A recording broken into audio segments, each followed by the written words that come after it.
Start your business for the freedom of time. Now you're tired of the hustle and grind. There's gotta be a better way.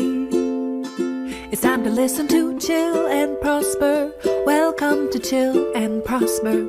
You're ready to chill and prosper with Denise Duffield-Thomas. Hey gorgeous, it's Denise here and welcome to another episode of Chill and Prosper, where I answer random questions from the Chill and Prosper community. Now, I love doing these episodes. I've mentioned before, I love doing them because I don't have to prepare as much content, but also I've realized over the last couple of years is one of my superpowers is thinking off the cuff. I love just having those divine downloads in the moment, and it's actually been a big realization for me, even in the way that I approach speaking gigs, because doing things like keynotes and preparing ahead of time causes me so much stress. Like, I get so stressed out about doing slides. I always just go, oh my God, what am I going to talk about? I've got nothing to talk about. And all my imposter syndrome hits. But then as soon as I answer questions from the audience, I just feel alive and I get so excited about it. And so I thought, I wonder if I could just do that in some of my speaking gigs, just to say, hey guys, I don't do keynotes anymore. I'll just answer questions. And even at, I did my Chill and Prosper event in Bristol last year, and it was so much fun. But also, again, I felt like all the prepared content that I had, it sort of kind of went out the window when I started just asking people in the audience questions and getting them to ask me questions. So anyway, that makes me very happy to be able to do that. All right, so the first kind of theme for this episode is around money mindset, which obviously is one of my favorite kind of things. So the first question comes from Kelsey Johnson, and her question is, how do you get through a bad economy with tapping, which is EFT? How do you get through a bad economy with tapping? And how do you find clients in a bad economy? Now, here's where I think sometimes my woo-woo and my practical side can sometimes have a bit of a war, okay? Because my practical side is like, don't gaslight yourself. There absolutely is problems with the economy. People are tightening their belts all around the planet. In Australia, there's interest rates are really high, so people are tightening their belts. In America, there are, lots of things going on, and people are very fearful of the economy. And I know this is happening in lots of other places too. So you don't necessarily change the state of a bad economy using woo-woo tools like emotional freedom technique, like tapping.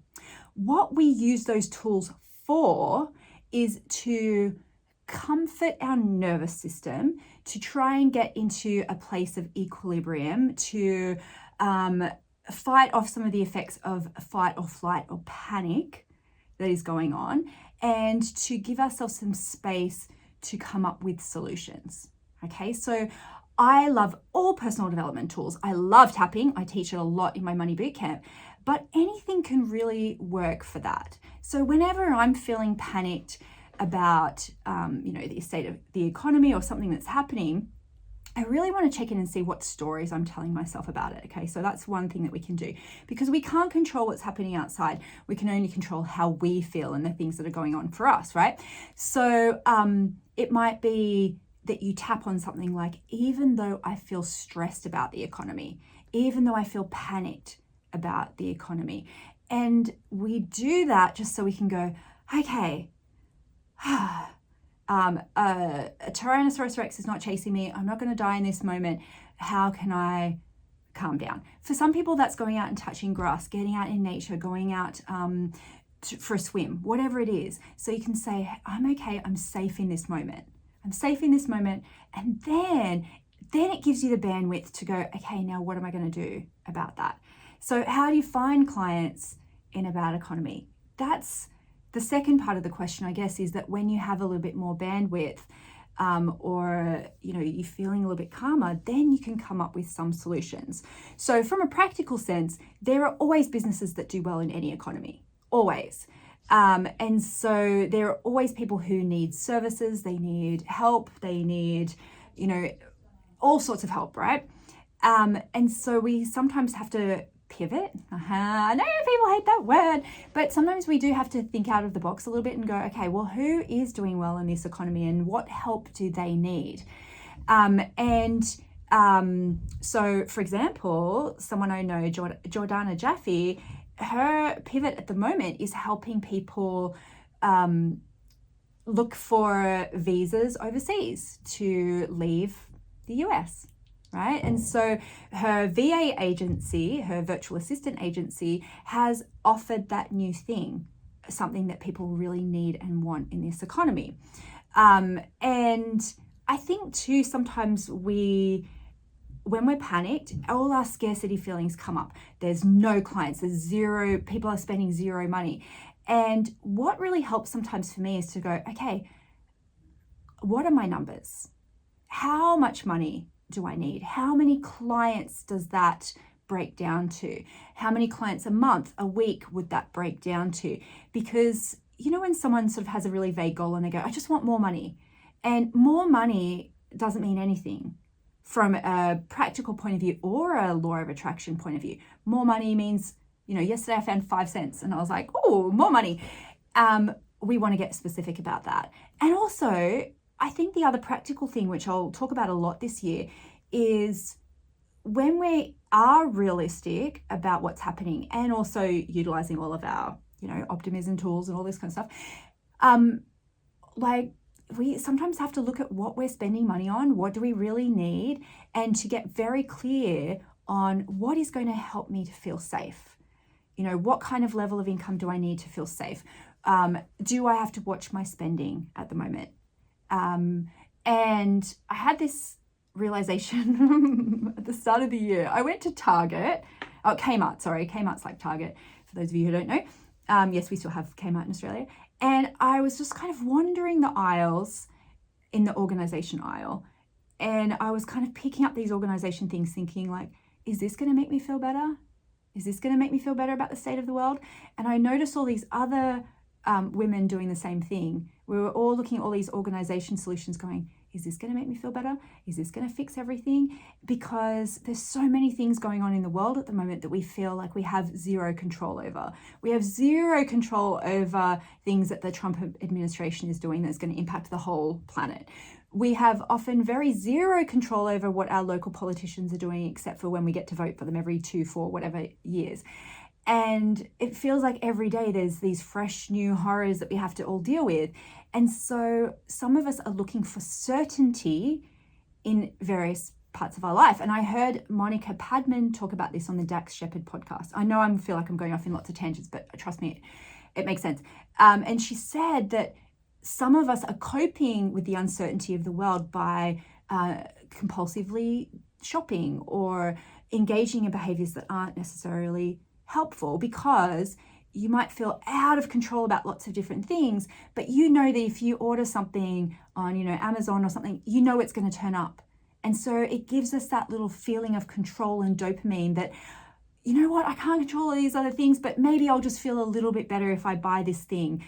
And what I'm trying to do at the moment in my life is to reduce the amount of complications and uncertainty and simplify things down to their very essence. How can I help people? Not trying to reinvent the wheel necessarily. How can I help people? How can I take away distractions from my business, my personal life, so I can help those people with that particular thing? And then being very clear on that.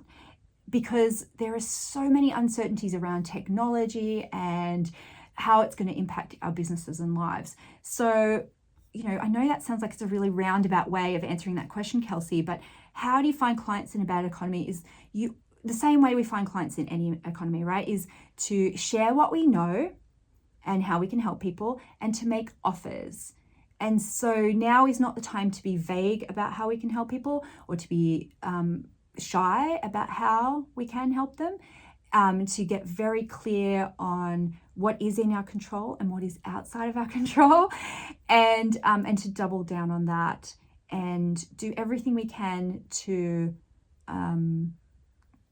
have a calm nervous system, you know. And especially if you're of a certain age, like I am in perimenopause, I feel like I've got much less bandwidth than I used to for uncertainty. And so personally, I'm simplifying as much as possible and trying to keep myself calm. For me, that is also not just doing things like tapping, as I mentioned at the start, but going to ballet, you know? And so I was talking about this with my ballet teacher, and she said, you know, she's gay, she's lesbian, and she was saying, you know, it's so worrying seeing all these things that are happening around the world of more intolerance, and I'm really worried for people. And I was saying, me too. And I said, you know, in the first Trump administration, I was so stressed about all these things happening and felt so out of control.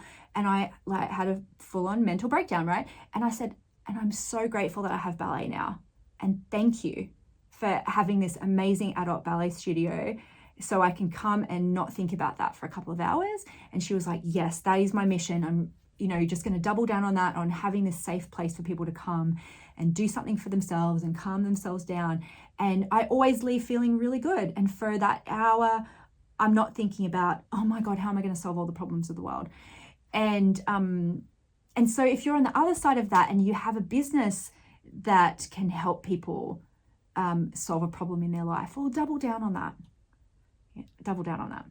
Okay, well, I hope that helped. I know that went into lots of different directions, but yes, focus on what we can control.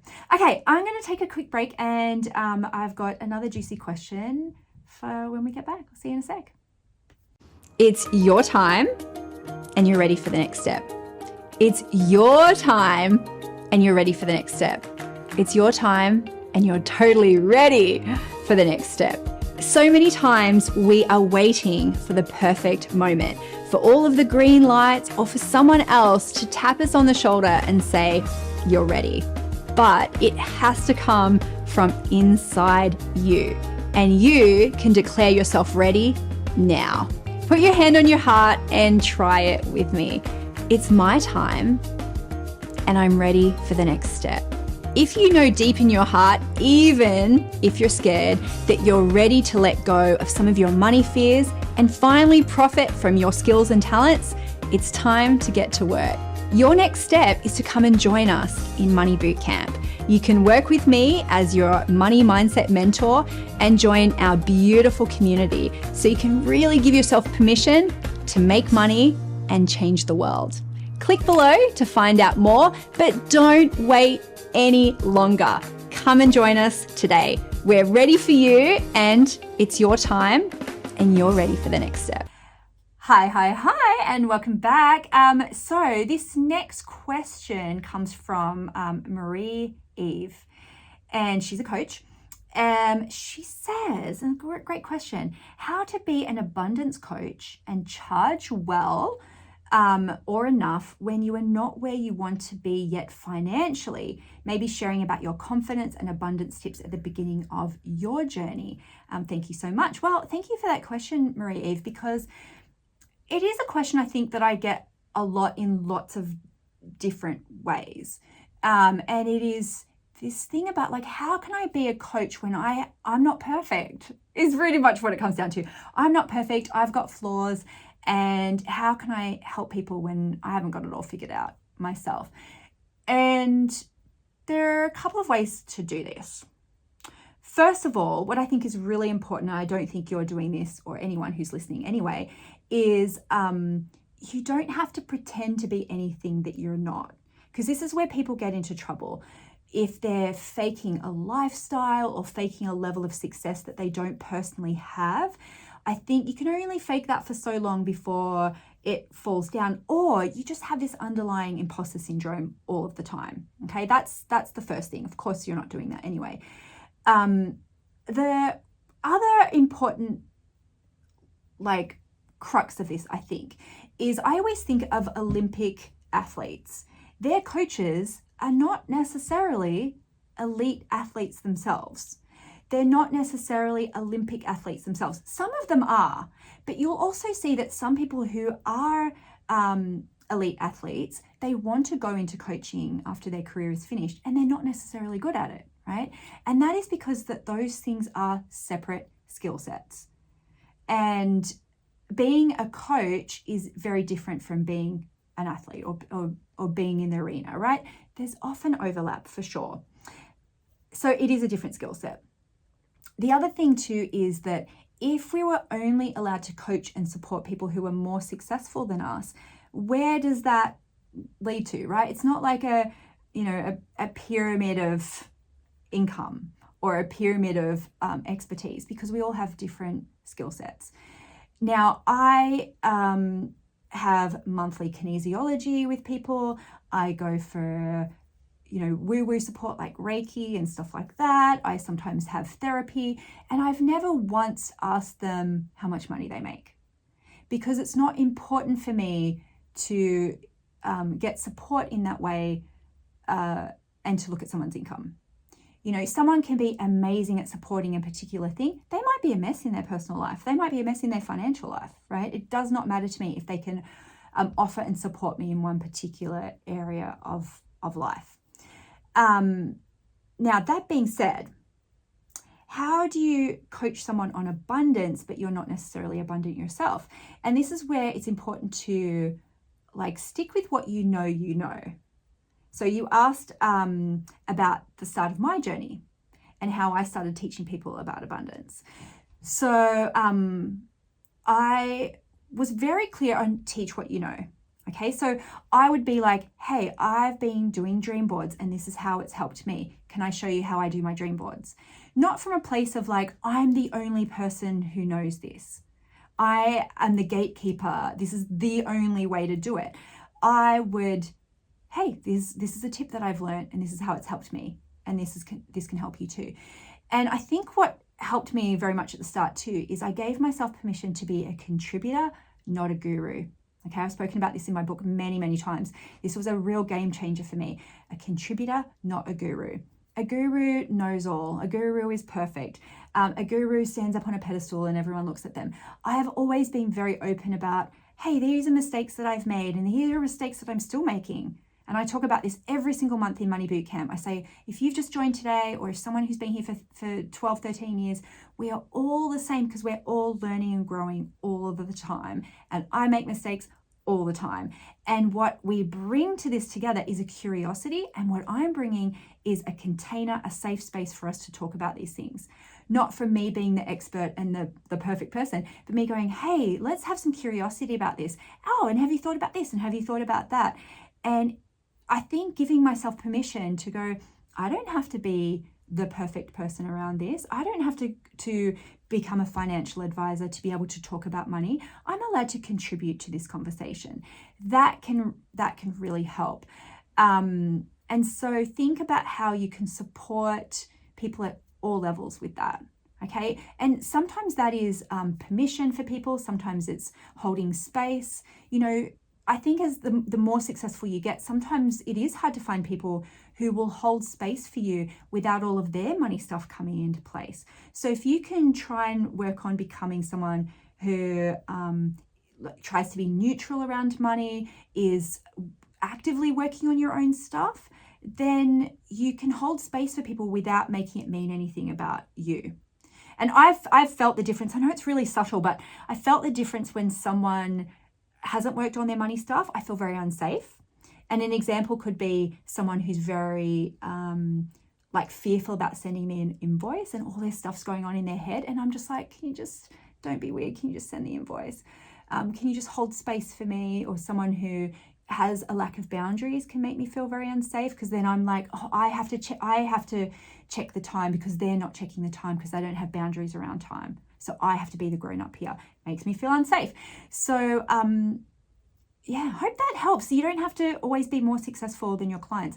But if you do want to work with higher, wealth individuals, sometimes there is some little things that you might need to clean up. You might have to make things very easy and efficient.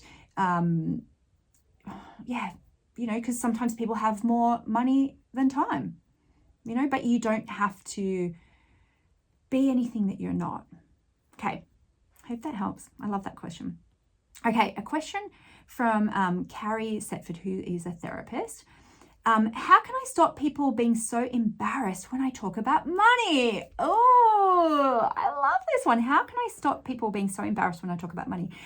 This is a really great question. What I like to role model for people which I think helps them feel more comfortable, is to what my money mindset mentor helped me with. That is to, sorry, and this is Kendall Summerhawk. I might blanked on her name for a second. Kendall Summerhawk is one of my money mentors. She said talking about money should be like saying, can you pass the salt?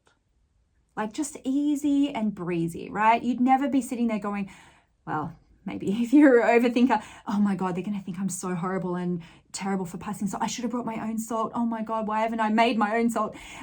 Like just to be able to say, hey, can you pass the salt? And so that is a practice in yourself to just be able to say, oh, and what's the price? Or here's the price, or like just to be able to just have easy breezy conversations about money. Now, this can feel really weird.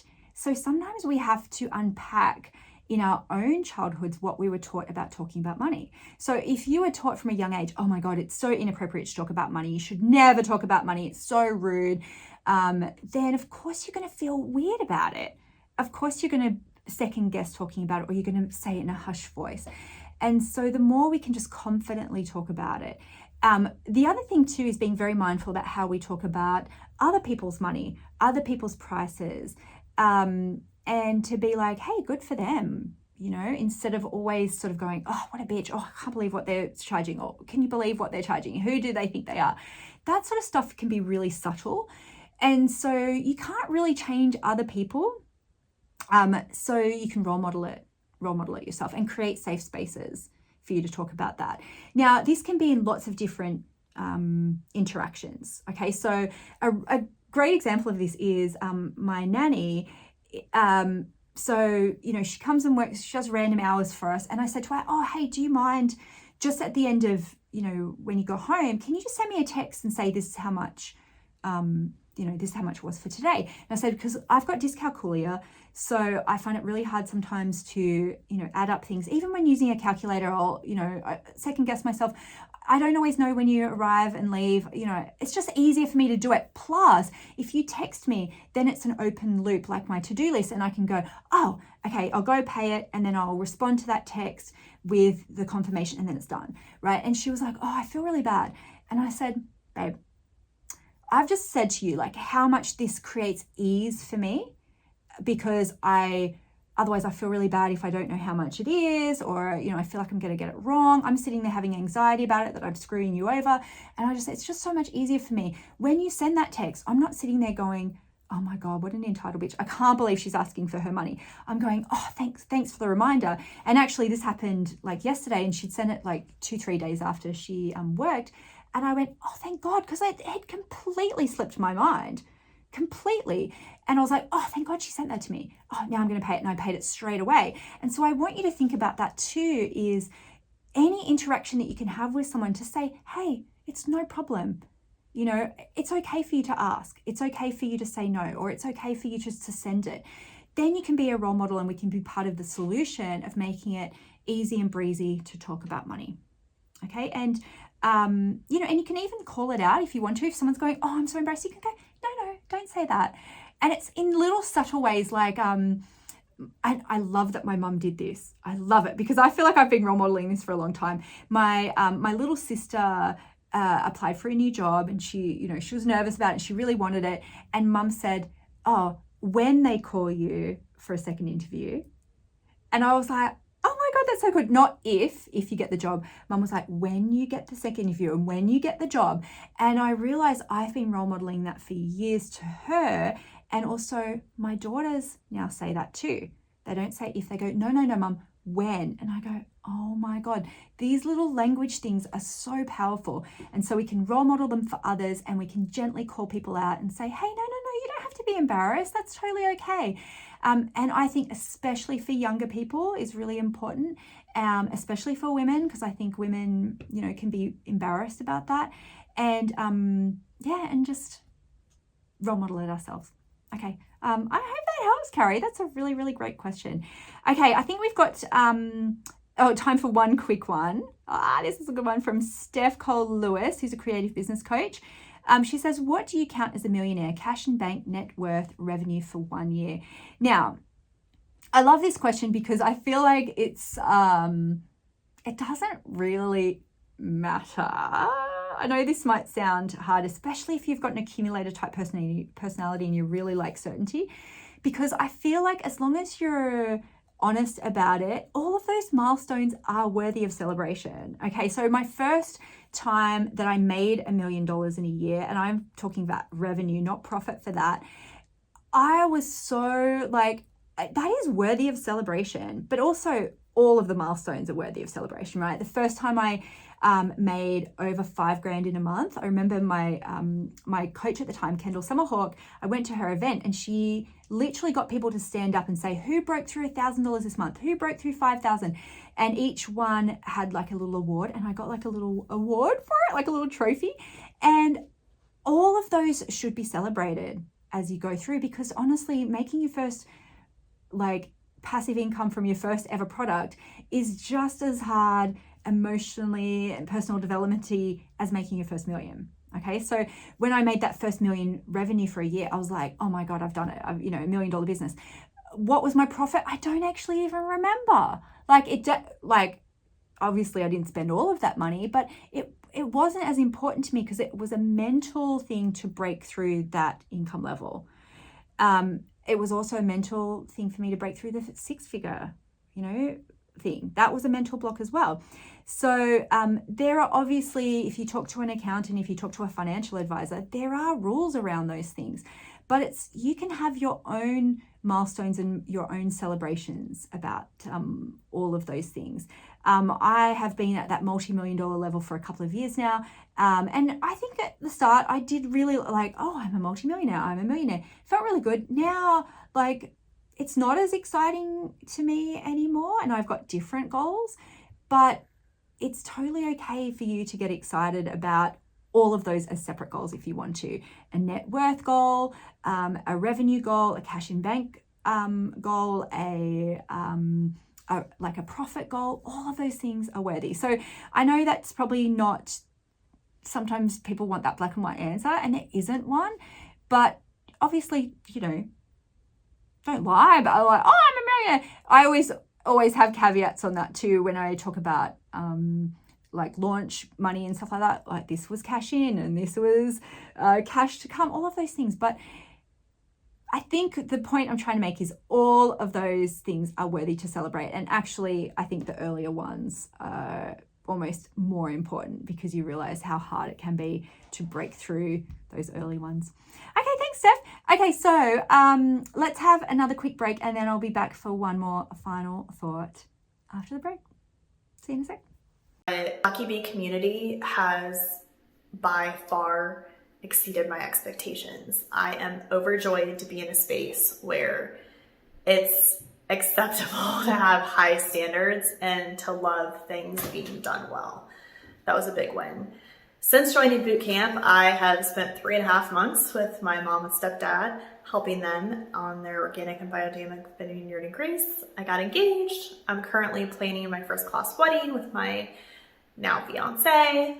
I am creating a whole new structure for my business, which I'm very excited about, and doing the work in boot camp has given me the tools and the space mentally and the support in the community to take this time out for myself to redo things in a way that are more sustainable and honor my needs. I have a chronic illness that is not going to go away, and I really have to rearrange my life for.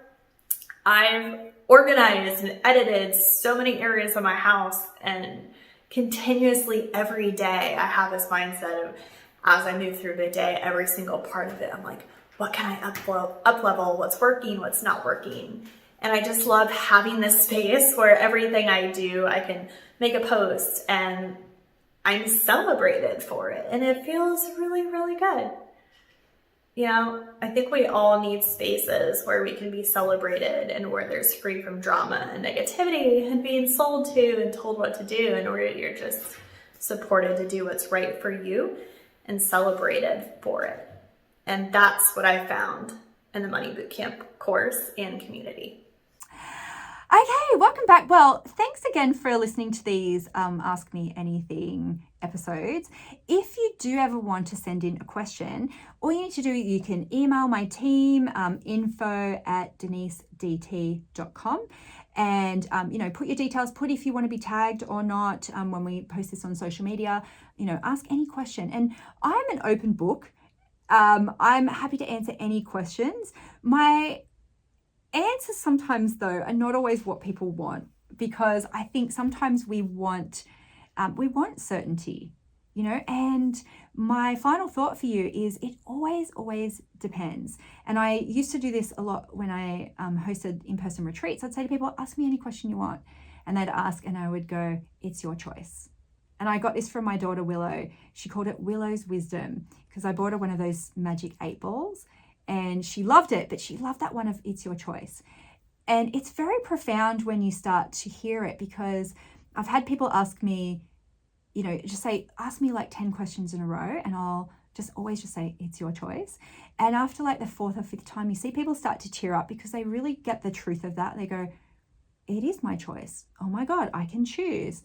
Oh, sometimes there isn't a perfect answer. Oh, I have that wisdom inside myself. And it can be very powerful to hear that. It's your choice, it's your choice, it's your choice. All I can do is sometimes just give my opinion as, a very opinionated Virgo. But it is always your choice. Okay, but always, I love hearing the different nuances to questions. So please send them in. You can always DM me as well. I'm at DeniseDT. And if anything in this episode resonated for you, or it's something that you think could help someone else, please share it along as well. And remember, it is your time and you're ready for the next step. Okay, my beautiful. I will see you on another episode of Chill and Prosper next week. Thanks so much for listening, and it's your choice. Bye. Start your business for the freedom of time. Now you're tired of the hustle and grind. There's gotta be a better way. It's time to listen to Chill and Prosper. Welcome to Chill and Prosper. You're ready to chill and prosper with Denise Duffield-Thomas.